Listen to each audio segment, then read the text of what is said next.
kumbe mume wako sio mbaya. Bwana Yesu asifiwe.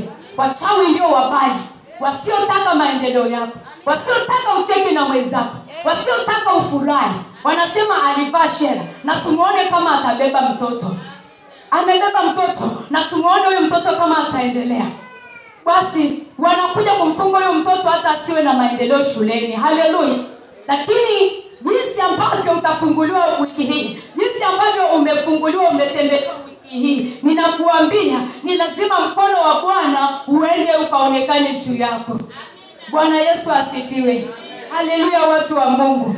Kwa hiyo usiogope kabisa, na pia Bwana amekuweka wazi.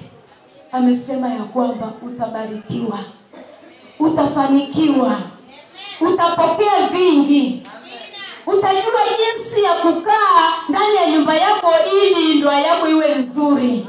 Utajua jinsi ya kukaa kwenye kazi yako ili kazi yako ishamiri vizuri, ili wateja waje kwako. Utajua jinsi ambavyo ninatakiwa nikae na wenzangu. Utajua jinsi ambavyo wakati huu mahali hapa ni mahali pa kuzungumza na mahali hapa sio mahali pa kuzungumza. Haleluya. Wale ambao tulifundishwa neno moja sisi wanawake. Haleluya.